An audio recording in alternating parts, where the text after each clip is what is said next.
de zapatero, ni de doctor, ni de arquitecto, porque él es maestro. ¿Qué va a hacer? Va a buscarse nuevamente contratado, pero ahora ¿por quién? Por las empresas privadas que brinden educación. Cambia de un régimen a otro, laboralmente hablando. Entonces, en cuestión de escenarios, si nos vamos por ese escenario muy probable, porque tenemos que entender las matices que se brindan a lo largo de esta iniciativa de decreto, pues sí se lastimarían en esta situación los derechos de los trabajadores. ¿Es cuánto? Bueno, yo no soy maestro, nunca lo he sido, nunca he dado clases, soy trabajador, nunca he sido sindicalizado tampoco. Sabemos que los logros que a través de esta figura son muchos, pero yo también tengo, como muchos padres de familia somos, preocupaciones a través de nuestro trabajo. Entonces es legítimo la preocupación que como maestros tengan en relación a sus derechos laborales, que esta reforma laboral pueda contemplar, esperando precisamente la norma reglamentaria, que es lo que contempla. Pero también como padres de familia hay maestros que son también padres de familia, y es precisamente ahí que debemos también entender nuestra posición que como padres de familia debemos de tomar en el aspecto de respetar estas situaciones laborales y que se tendrán que ver y prever. Necesariamente se tendrá que prever. Para eso tienen las mejores vías, como nosotros también padres de familia tenemos nuestra propia reglamentación a través del reglamento de la Asociación de Padres de Familia, el cual precisamente nos limita a intervenir en los aspectos técnicos administrativos de los planteles educativos sobre la educación. Entonces, ya he emitido una opinión en cuanto a si es o no una violación a sus derechos laborales. Creo que la mejor respuesta la van a tener ustedes a través de sus vías y sus normas. Obviamente nosotros como padres de familia, como parte de este universo educativo en el que estamos inmersos, pues también nos afecta cualquier situación que les afecta a ustedes, pues por supuesto que nos puede afectar a nosotros. Entonces es importante que también como padres de familia asumamos nuestra responsabilidad y estemos informados de todos y cada uno de los aspectos que contemple esta reforma laboral. Si bien es cierto que estamos limitados en base a lo que estipula el reglamento en intervenir directamente, bueno, por lo menos estar y tener conocimiento de las luchas, de los trabajos, de todo lo que se vaya realizando, precisamente para que esta reforma educativa sea de la mejor manera para todos, que sea beneficio para todos, y no nada más para unos o para otros no, y se le quite, como decimos, quitamos un dulce a uno para ponérselo a otro y más válido.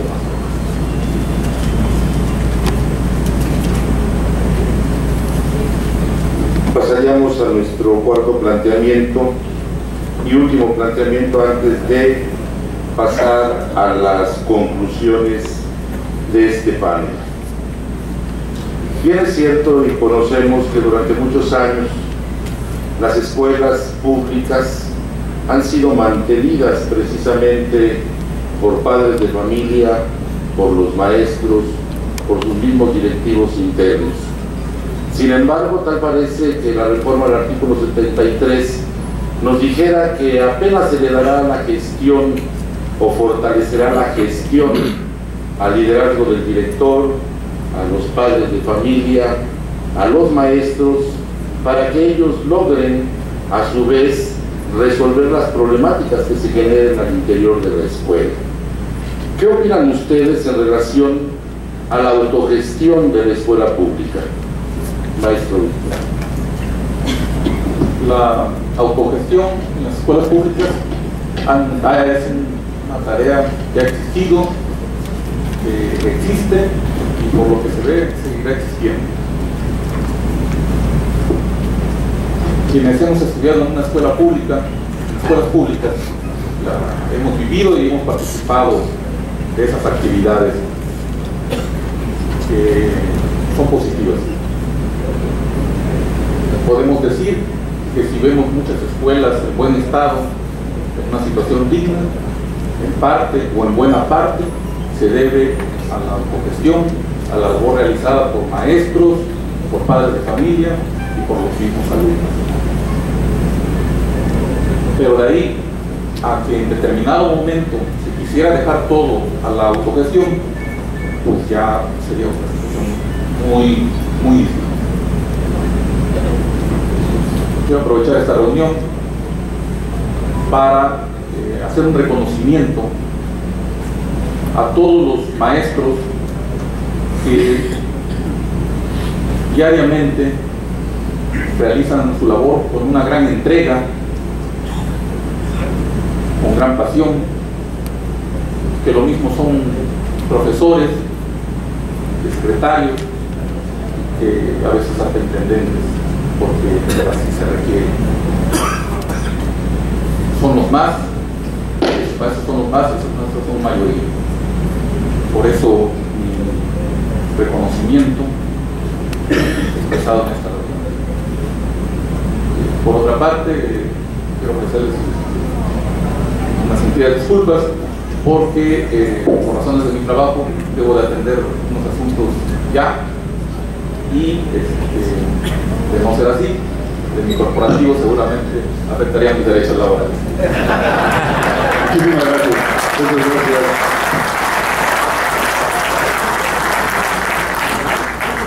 Le damos el agradecimiento a nuestro compañero Víctor Murguía por su gran participación en este panel. Muy amable. Continuamos. Con relación a la opinión del suscrito en relación a la autogestión de las escuelas, hemos conocido los que hemos sido padres de familia, que hemos tenido hijos en las escuelas públicas. Hemos visto cómo es necesaria la participación del padre, el no dejarle toda la labor al maestro. Y muchas veces lo que decía el representante de la Sociedad de Padres de Familia presente en el panel, que es limitada la participación del padre de familia en el proceso educativo. Sin embargo, vemos que con la reforma que se hace al artículo 3º constitucional, pues lejos de ser ahora una cuestión voluntaria, pues va a ser una cuestión impositiva, va a ser una obligación legal. De ahí que tendrá que reformarse también el reglamento de la Sociedad de Padres de Familia, porque ahora la participación va a ser activa.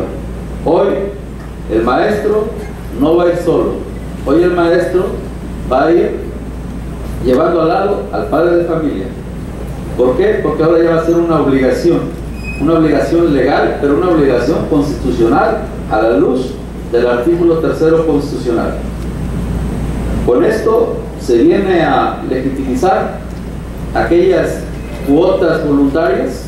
Hoy vamos a ver que va a ser lo contrario. Y si antes había deserción en la escuela porque el padre no podía pagar una cuota, hoy vamos a ver que se puede incrementar esto. ¿Por qué?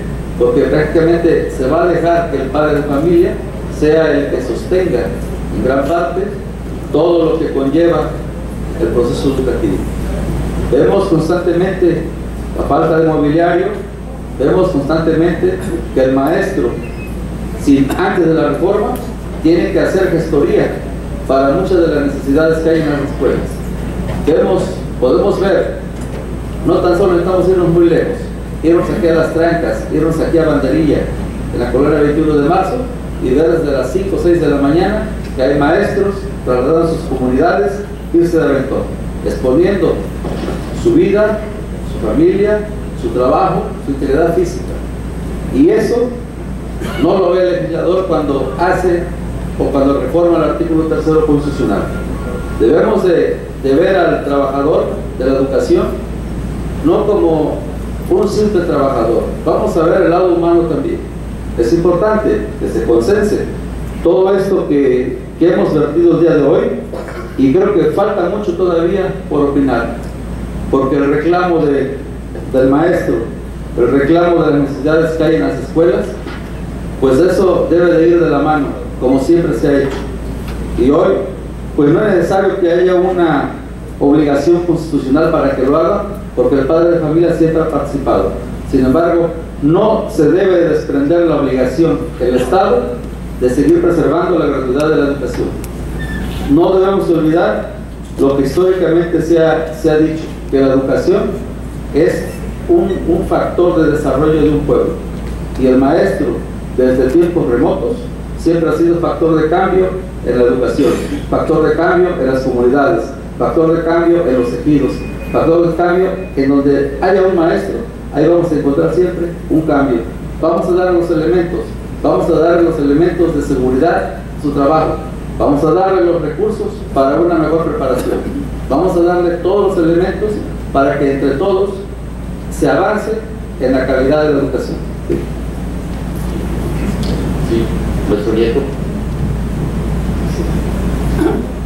Bueno, pues dice un dicho mexicano: la mula no era vista. La verdad es que infiriendo de todo lo que hemos comentado aquí, infiriendo de dónde se está fundamentando esta reforma laboral educativa. No es reforma educativa nada más, tiene menos educativa, tiene más de laboral. Infiriendo de dónde pueden llegar esos fundamentos filosóficos, políticos, económicos, etcétera, pues sí preocupa este aspecto. Yo quiero hacer un ejercicio de imaginación aquí. En los momentos actuales, y bajo la discusión de que las cuotas son voluntarias, cosa que yo creo que los padres a veces han equivocado eso de voluntarias, porque se presume que son voluntarias porque en una asamblea voluntariamente van a revisar las condiciones de la escuela y van a establecer bajo un proyecto, un plan de trabajo, la cuota que necesitan para poder llevar a cabo ese proyecto. Pero en el momento que la mesa directiva con toda la sociedad de padres acuerda algo, pues ya dejan de ser voluntarias. Aunque claro, no hay ninguna ley que diga que a fuerza lo tienen que dar, y pasa a ser una obligatoriedad de tipo moral por sus hijos. Y un compromiso, sí, pero que en este momento hemos visto y hemos constatado, y aquí está el maestro de técnica, está el maestro de servicios generales, yo supongo que primarias también va a estar pasando el mismo caso, secundarias por allá está, el maestro Olivier, que tiene una amplia experiencia, saben que en los últimos años los padres ya no dan la cuota. Un ejemplo, la secundaria general número 1, de gran tradición aquí en Jalapa, aproximadamente el 50% de los padres aportan la famosa cuota voluntaria. ¿Por qué? Porque hay cantidad de propaganda que dice que la escuela es gratuita, que no deben dar ni un 5, o sea, propaganda mal encaminada. Incluso hubo un partido político que lo manejó abiertamente, sin sentido social ni conocimiento del asunto. ¿Quién se queda en este caso en malas condiciones? Pues la escuela, principalmente la escuela, y desde luego los alumnos que no pueden estar en un ambiente propicio para su aprendizaje. Con esta reforma, yo quiero aquí pensar un poco mal. Viene la tendencia, los padres tienen ahora obligadamente que cooperar, obligadamente. ¿Qué va a pasar con los padres que no tienen recursos económicos? Lo más probable es que sus hijos ya no quieran ir a la escuela, pero cuidado, pues es obligatoria. Falta el elemento para cumplir esa obligatoriedad. Y luego, al rato algunos padres van a decir: bueno, yo coopero cada mes con la escuela, pues mejor me voy a una escuela privada, porque dicen que tienen más prestigio. Que algunos compañeros de la Secretaría que están aquí, si han hecho los estudios correspondientes, verán que los cambios no son tales, y que los maestros que trabajan allá, muchos trabajan acá en la Federación, en el Estado. Sí, pero lo que a mí me preocupa, ¿qué podrían decir si están equiparando que es tan costosa la pública como la privada? Ahí viene el impulso que se le puede dar, y que desde la reforma del 92 se le ha estado dando a la escuela privada, para que gane espacios, para que genere mayor desarrollo, y para que no se le pongan las oposiciones. Antes del 92, por ejemplo, si un inspector decía, esta escuela privada se cierra por esto y esto otro, nadie podía poner en tela de duda y la escuela era cerrada. No tenían derecho de audiencia los dueños de la escuela. De 92 para acá ya no. Si un inspector se le ocurre querer cerrar una escuela, casi se echa el mundo encima. ¿Por qué? Pues porque el dueño de la escuela normalmente es una persona que tiene buenas relaciones, que tiene capital, y las condiciones no son de equidad. Como tampoco serían de equidad que los padres tuviesen que llevar esta responsabilidad a cuestas, ahora una responsabilidad constitucional. Ahí creo yo que es un espacio que se abre para esa tendencia que hemos estado manejando aquí de la escuela pública. Ahí está un espacio, una grieta, una fisura, un camino que a un mediano plazo se puede dar con toda claridad para seguir fortaleciendo y invitar a la prevalencia de la escuela pública en nuestro país, que no está en condiciones. No está en condiciones la población para pagar la educación de sus hijos.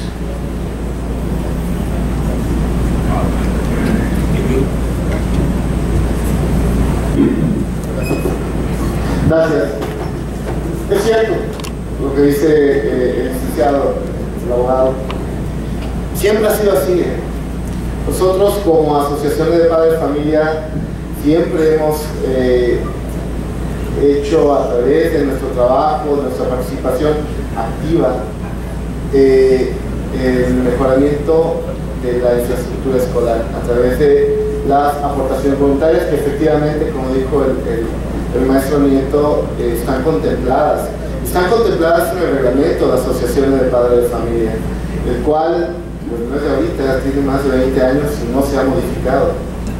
No ha habido ninguna modificación desde 1982, pero esto aparte tiene una historia mucho más lejana. Es a partir del presidente Plutarco Elías Calles, cuando se vio la necesidad de conjuntar la participación de los padres de familia, motivar la participación de los padres de familia en esta labor educativa a través del mantenimiento de esa infraestructura escolar.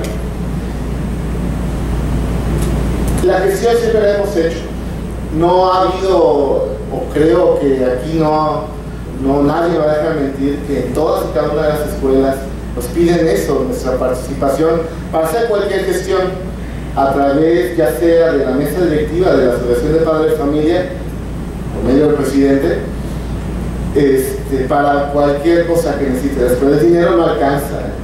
O sea, las aportaciones voluntarias no alcanzan para mantener una escuela hasta el 100%. Vamos en ese mejoramiento y estamos aportando nuestro dinero, nuestra aportación voluntaria, precisamente a través de esas aportaciones que están contempladas a través de una asamblea general. Se vuelve un compromiso de pago, como comentábamos también con el maestro. Pero creo que es importante que reconozcamos esto. En los lugares donde la participación ha sido conjunta entre los padres de familia y los maestros y los directores, se han logrado muchísimas cosas, muchísimos avances. Es por eso que nosotros les pedimos a los padres de familia que continúen, independientemente de reglas, independientemente de la norma reglamentaria vaya a contemplarlo o no, todavía tenemos que esperarlo. Nosotros siempre motivamos eso. Los padres de familia debemos seguir participando. La educación es parte de nuestra responsabilidad, sobre todo el mantenimiento de la infraestructura escolar. Así que la gestión como padres de familia siempre la hemos hecho. Ahora bien, lo que comentaban en el aspecto de obligatoriedad constitucional, a nosotros ya nos obliga un reglamento. O sea, ya hay un reglamento de la Asociación de Padres de Familia que ya nos obliga, ahí dice, a participar y gestionar a través de nuestros derechos y obligaciones que tenemos como padres de familia integrados en una asociación. ¿Y cuáles son esos derechos y obligaciones? Bueno, ahí lo dice el mismo reglamento. Participar activamente a través de nuestras aportaciones voluntarias. Entonces, de alguna u otra forma, pues los padres de familia ya estamos acostumbrados a eso. ¿Sí? Ahora bien, que sea como comentaban ahí, motivo de deserción escolar. Nosotros hemos detectado, y toda la sociedad precisamente, que los servicios que brinda la escuela son condicionados al pago de una aportación, y eso no es así. Nosotros como Asociación de Padres de Familia de Veracruz, eso es lo que constantemente le decimos a los padres de familia, eso no es así. O sea, ese es el fin primordial de la gratuidad de la educación, ¿sí? O sea, no nos podemos involucrar, no podemos asumir un papel que no nos corresponde como padres de familia en cuanto al aspecto administrativo, ¿sí? Y ya lo comentaba también, se dio una malinformación, y sí es cierto, han bajado el padre de familia en sus aportaciones voluntarias, ¿no? ¿Y qué le decimos a los padres de familia? Trabajen, hay que trabajar, no solamente a través de la aportación voluntaria del dinero o el bien o el trabajo, porque así también lo contempla el reglamento, sino a través de la gestión. Eso es lo que los padres de familia hacemos, porque les repito, dinero nunca alcanza. La aportación voluntaria de los padres de familia para mantener un plantel educativo no va a alcanzar. La mayoría de los grandes beneficios que se logran o que logran una asociación para su escuela conjuntamente con su director es a través de la gestión. Entonces creo que aquí sería importante que los padres de familia realmente asumamos la responsabilidad. Digo, no creo que sea necesario una norma constitucional en algo que nosotros sabemos que debe ser así, porque ya está contemplado en el reglamento de asociaciones de padres. Bueno, muchas gracias. Para finalizar la participación, me parece, a mí me gustaría ver otro enfoque. ¿Qué opina de la autogestión en las escuelas? Creo que es riesgosa en cuanto a la escuela pública se refiere. Puede llegar a ser un parteaguas. ¿Por qué? Primero que nada, yo le pensaría 2 veces antes de llegar a ser director de una escuela. Al día de hoy, por ejemplo, se apoyan por los padres de familia, hay un salón que pintar. Yo como directivo gestiono ante la secretaría me apoya con la pintura, los padres de familia dan una aportación también, y ellos ponen la mano de obra, ellos en conjunto se saca adelante un proyecto. ¿Qué te va a pasar ahora a ti, directivo? Constitucionalmente, como ya estás facultado para la autogestión, ya no puedo voltear a pedir la pintura, porque yo ya estoy facultado para poderla conseguir de otra manera. Esa puerta se me cierra, la parte del Estado, la parte donde iba y de manera proporcional aportaba para mi escuela. Les comento esto porque creo que dentro de los escenarios que se pueden ver, hay escuelas que tienen directivos muy conscientes de la economía de los padres de familias, de la sociedad. Entonces, ellos lo que menos van a buscar es lastimar esa economía. ¿Qué pasa? Me tengo que volver un empresario, tengo que volver autosustentable en mi escuela. Además de ser director, tengo que tener conocimientos empresariales, a dónde tengo que girar, a dónde tengo que voltear a ver, a la parte privada, a los patrocinios, que claro, también conllevan compromisos, porque nadie da nada gratis. Entonces, esa es una parte que tenemos que analizar. Ahora, esto es en la cuestión benévola, un directivo consciente del entorno económico y social de los padres de familia. Puede llegar el directivo que no sea consciente de este entorno y está facultado, de acuerdo a la Constitución, para obtener los recursos necesarios y que la escuela funcione. Es decir, yo no me quiero romper tanto la cabeza, pongo cuotas obligatorias y estoy facultado. Así lo veo de esa manera.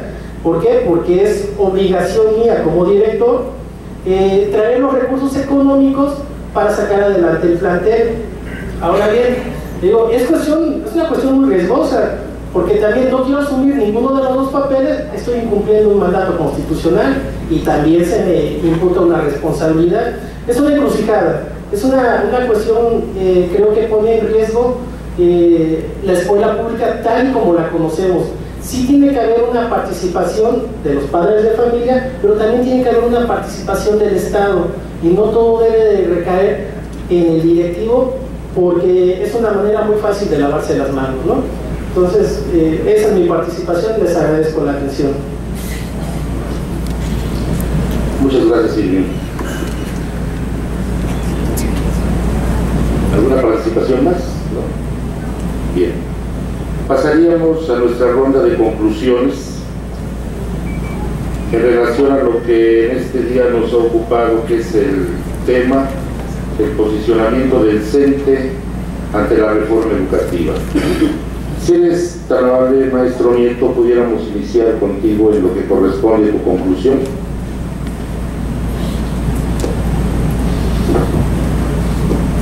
Pues lo primero que me gustaría decir y dejar aquí bien asentado es que hablar de educación es muy complejo, es muy complicado, tiene demasiadas aristas, es multifactorial, diferentes puntos de vista para poder llegar a conclusiones que pueden llamarse únicas o incluso consensuadas, ¿verdad?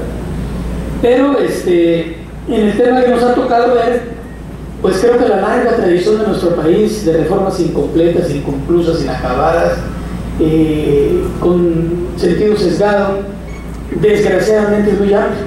Y yo creo que la educativa pues no puede escaparse, y siempre hemos tenido alguna queja.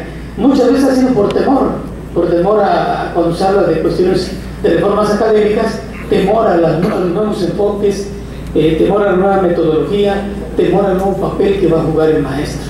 Pero en este momento, yo creo que las condiciones, desde mi punto de vista muy personal, en nuestro país no están para la aplicación de esta reforma laboral educativa, puesto que tiene varios detalles que no compaginan con el ambiente que hay. Por ejemplo, con esto de la permanencia nos estarían aplicando lo que en Estados Unidos llaman certificación, y pues para la certificación requeriríamos un ambiente muy distinto laboral al que existe actualmente. Y además, ¿por qué precisamente a los maestros aplicarle la certificación si esta debe ser aplicada a todo profesional que tenga una licenciatura con un título y que requiera de una labor social? Ahí pues entramos muchos, también entramos los maestros, entran los abogados, los médicos, los ingenieros, qué sé yo, tantos. ¿Y por qué empezar precisamente con la educación en este aspecto y en este sentido? Por otro lado, pues hablar de una reforma educativa, creo yo que debe ser una reforma integral que contemple, por ejemplo, vincular a todos los que son agentes de una u otra manera educativos, y requerir el apoyo de los medios de comunicación y de todo lo que esté vinculado con la Secretaría de Educación Pública, para que la sociedad se inmiscuya, comprenda, participe y se comprometa con el sentido ideológico y filosófico que deba llevar una reforma determinada. Si ustedes hacen un recuento histórico, van a ver que normalmente las reformas están desvinculadas, que las reformas incluso a veces no obedecen ni siquiera al momento que se vive. Por eso es que no pueden prosperar. Entonces necesita que la sociedad la quiera, la reforma. Se necesita que la sociedad la comprenda para que se pueda comprometer, y entonces esa reforma educativa pueda operar un cambio en el país, pueda ser un disparador que vaya hacia adelante. Así como lo tenemos, ¿no? ¿Qué pasa ahorita? Los padres, pues, por el trabajo quizá, a veces ni siquiera, y cuidado que aquí todos somos padres, creo también, a veces no atendemos la necesidad de los hijos. Y en este momento hay muchos padres que van con los maestros de primaria de sexto año y les piden de 9 para arriba de calificación a sus hijos.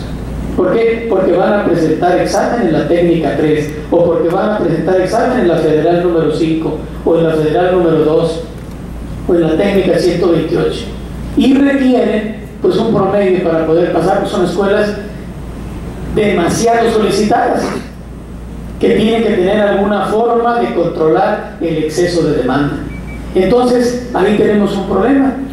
Yo pregunto, del 90 para atrás, ¿qué padre se hubiese atrevido a ir a pedirle al maestro una calificación para su hijo que no le corresponde?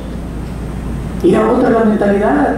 Entonces, ¿qué está pasando? Quizá la descomposición social está siendo más evidente, quizá está quedando fuera de control, pues no sabemos. Pero la educación, para que pueda tener esa función integral, se requiere de la vinculación de todos los agentes en el sentido que se debe de llevar. Bien. Maestro Gaona, si fuera tan amable. Muchas gracias, maestro. Bueno, quisiéramos concluir reiterando que esta reforma es apresurada y con un llamamiento a los señores legisladores para que la ley reglamentaria se analice en detalle y viendo sus implicaciones a corto, mediano y largo plazo, de tal manera que los trabajadores no vayan a resultar afectados. Concluimos también reiterando que es insuficiente, porque no contribuye a crear mejores condiciones de trabajo para los centros escolares, ni para maestros, ni para niños, ni para padres de familia,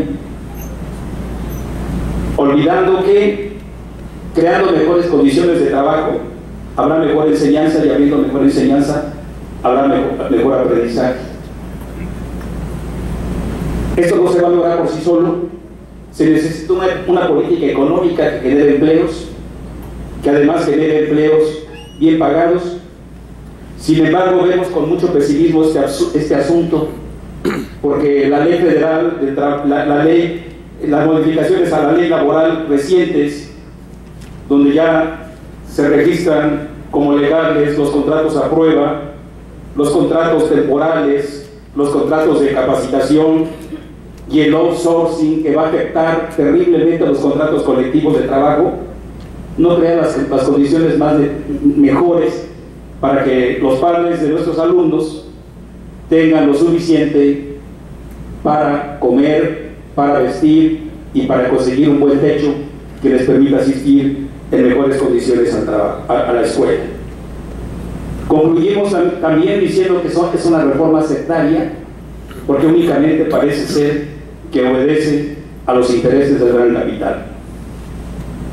Reiteramos también que mientras estas propuestas, este interés, esta prioridad no se refleje en el presupuesto, no va a ser sino una propuesta meramente retórica, un catálogo de buenos deseos, donde al final lo único que va a prevalecer, al no poder fundar todas las escuelas de tiempo completo, al no poder dar todas las computadoras y demás, lo único que va a prevalecer es el condicionamiento de la permanencia en el servicio de los maestros únicamente a partir de los resultados de una prueba estandarizada, donde se va a materializar esa expresión. Yo creo que fue un exceso verbal del ciudadano secretario de Educación Pública Federal, de que el que reprueba se va.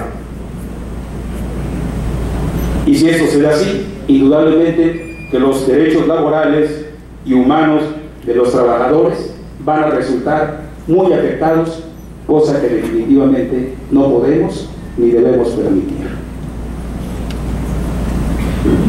Licenciado, si fuera tan amable. Hemos visto en los inicios de los sexenios recientes que al inicio de cada periodo gubernamental es muy frecuente el dar algunos golpes espectaculares.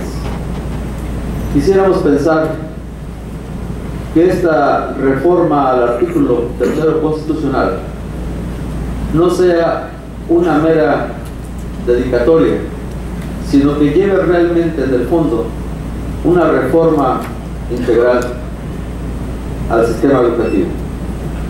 De ahí que tendríamos que estar vigilantes como ciudadanos, como padres, como dirigentes, como maestros, como trabajadores de la educación, para cuidar ese gran detalle.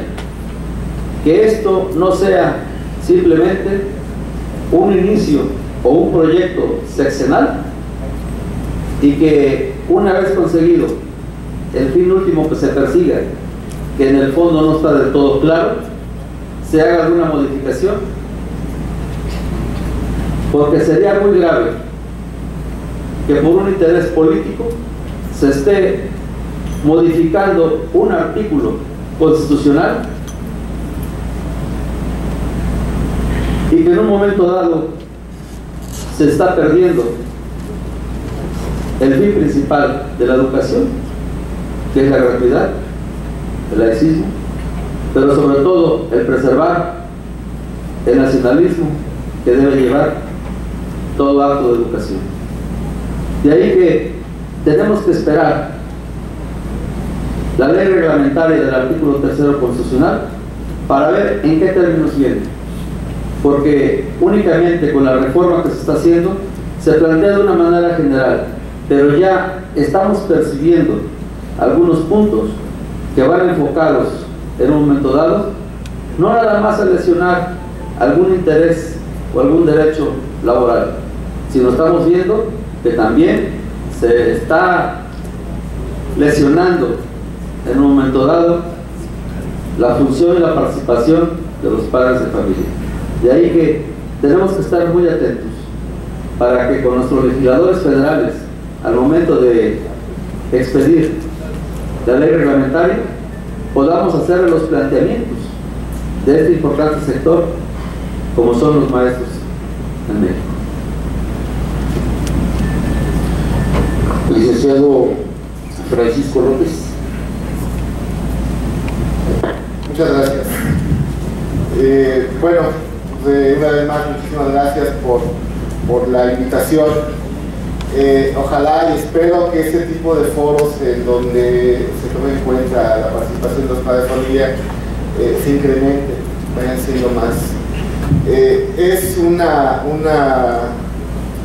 preocupación de nosotros como padres de familia todo lo que suceda alrededor de la educación de nuestros hijos. Les repito lo que les dije anteriormente, somos nosotros los padres de familia los que al final de cuentas estamos aportando la materia prima a las escuelas. Son nuestros hijos los que van a las escuelas y los que van a resentir cualquier cosa que sea el beneficio o puede ser el beneficio, si es que así se ve. Nosotros reconocemos la labor tan grande, y siempre lo hemos dicho, de los maestros, de los maestros a nivel nacional y evidentemente a nivel estatal. El trabajo que realizan es incansable. Cada uno de ustedes, los que son maestros, reciban nuestro reconocimiento que como padres de familia les damos cada día. No es fácil ser maestro. En algún momento dado de mi vida yo pensé serlo, pero no pude. Se necesita otro tipo de madera para ser maestro y se lo reconocemos. Nosotros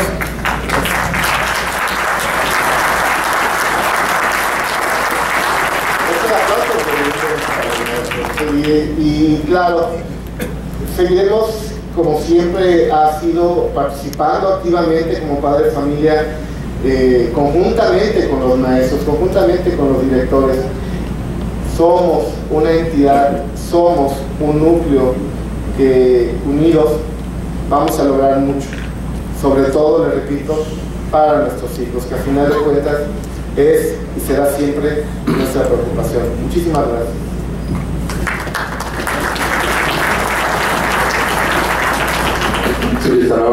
Para consultar. Muchas gracias, maestro. Antes que nada, el agradecerle a mis compañeros panelistas, porque lo que aquí acaba de pasar es que creo que todos hemos aprendido de todos. Yo les agradezco el punto de vista de los abogados, padres de familia, maestro Gaona, que tiene toda una información de datos e historia. Hay que ver a la historia también para entender lo que nos está pasando en nuestro presente. Y más allá, creo que concluimos, es una reforma incompleta que no reúne todos los aspectos necesarios para poder brindar una educación de calidad, pero bueno, es algo que estamos viviendo hoy en día. Creo que El objetivo se ha cumplido, el objetivo es sembrar la semillita para que nosotros podamos conocer más, nos demos a la tarea de investigar y ser objetivos, formar nuestro propio criterio, que es importante, saber hacia dónde vamos, que veamos que todos tenemos que ver con la educación, y a veces simple y sencillamente ver un aspecto como es el que presentan algunos medios de comunicación de la manera no más ética, sesga nuestra visión. Y creo que hoy más que nunca, como mexicanos, como personas integralmente formadas, tenemos que tener nuestro propio criterio, tenemos que entender qué es lo que está pasando en nuestro entorno, y es gracias a estos foros, gracias a personas tan ilustres como mis compañeros, que nos permiten indagar un poquito más en lo que pasa en nuestra sociedad. Muchas gracias a todos por su atención, muchas gracias, maestros, por su apoyo, y estamos a la orden. Escuadra. Muchas gracias.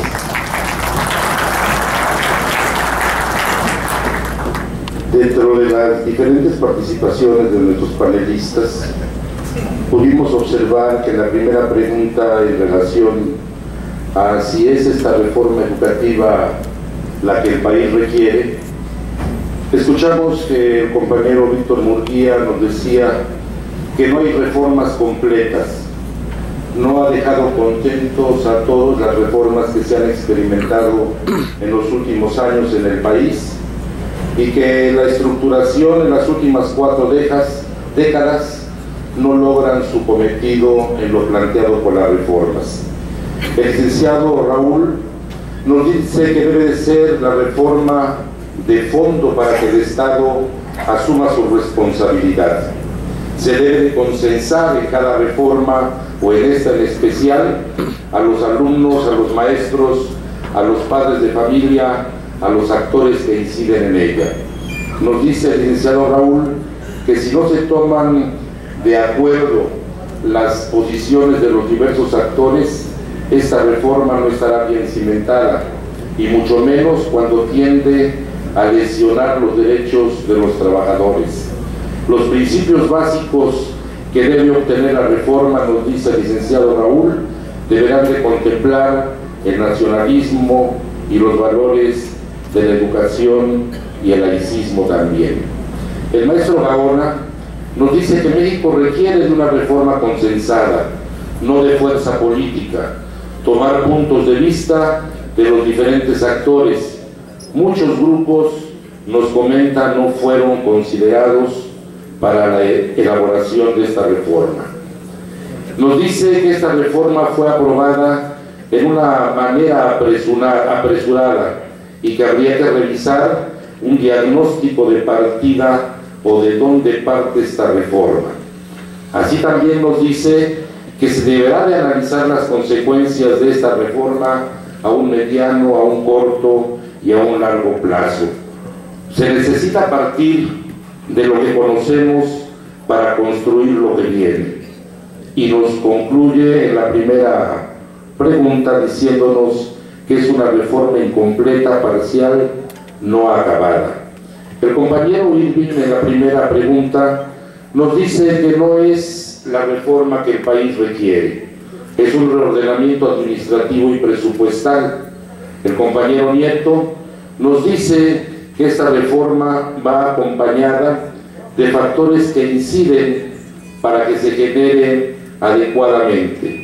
No se salvan situaciones importantes del país con esta reforma, y que esta tiene un sentido político, económico y presupuestal, sin ver en dónde queda el sentido educativo.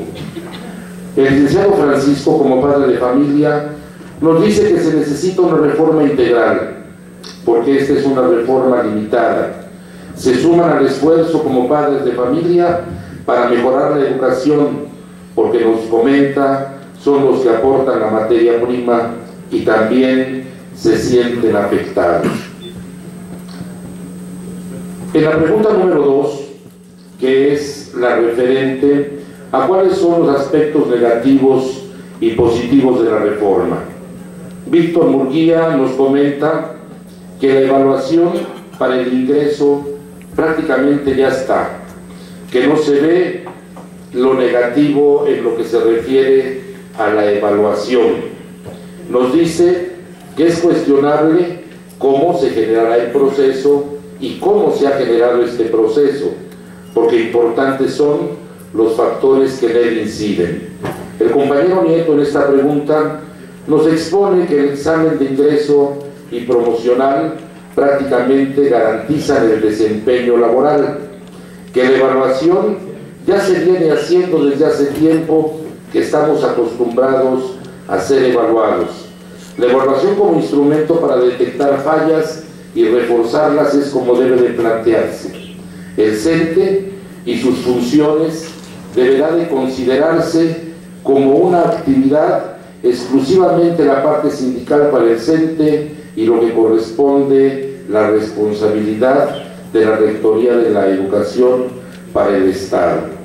Se requiere un acuerdo que construya y que no construya más bien una fórmula en una reglamentación que pretenda estar arriba de la misma Constitución.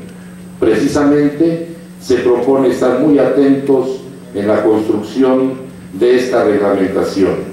El maestro Gaona en esta pregunta nos dice que no hay elementos para ver si tiene aspectos positivos o negativos la reforma, ya que muchas veces la palabra de la OCDE parece ser la palabra de Dios.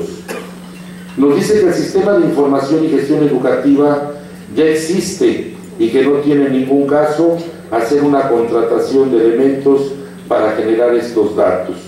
Nos comenta que el servicio profesional docente que se fortalezca es lo correcto. No se puede condicionar la labor del maestro a una prueba estandarizada, y nos pone como ejemplos lo que pasa en Singapur, lo que pasa en Puerto Rico.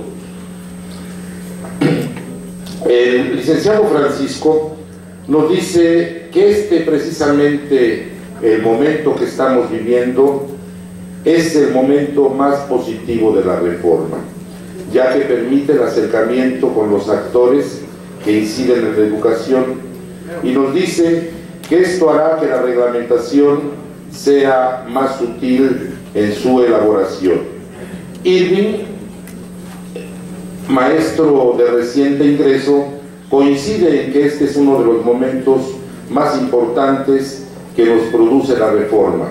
Nos dice que la labor que debemos realizar como trabajadores de la educación debe ser una labor eficiente y ética, que precisamente esta política de reforma es más bien una política neoliberal y capitalista, en la cual no hay un consenso general, que precisamente lo positivo y lo negativo de la reforma, hoy, en este momento, lo más importante es la reflexión y el análisis que se lleva a efecto. Debemos hacer valer lo que deseamos, así nos concluye Irving en su segunda intervención. El licenciado Raúl, para esta pregunta, nos dice que la calidad de la educación precisamente es uno de los puntos importantes a lograr, que la sociedad reclama esta calidad de educación y que esta es una reforma completamente ambiciosa. Se necesita un incremento presupuestal y que se involucren precisamente los gobiernos federales, estatales y municipales, porque en su momento, si esta reforma queda en las manos de ellos, la pregunta es si el orden municipal o el orden de gobierno estatal tendrán la capacidad económica para afrontarlo. Nos dice que se necesitan ver precisamente la reglamentación del artículo 123 en el apartado A y los tratados internacionales de los trabajadores. En la pregunta número 3, que prácticamente es la pregunta que nos contempla si la reforma atenta contra los derechos laborales. El licenciado Raúl nos dice que es una reforma general que no toca de lleno las deficiencias de los trabajadores. Hay derechos reconocidos y que a la luz de la reforma se ven amenazados. Hay que esperar la reglamentación para enfocar la defensa. Víctor Murguía nos dice que hay que estar muy atentos para ver cómo viene la norma. El maestro Gaona nos dice que hay que considerar la historia. Nos dice que la reforma viene de fuera, tomando en consideración los organismos como la OCDE, como el Banco Mundial, como el Fondo Internacional Monetario, como organismos que impulsan esta reforma. Y prácticamente también nos habla de los ejemplos de lo sucedido en Puerto Rico y en Singapur. Nos dice que la UNESCO propone que en lugar de castigar es mejorar, promocionar y proteger dentro del grupo a los que trabajan en el magisterio. El maestro Nieto nos dice que los gobiernos emanados de la revolución siempre han tenido la tendencia de proteger al trabajador, sin embargo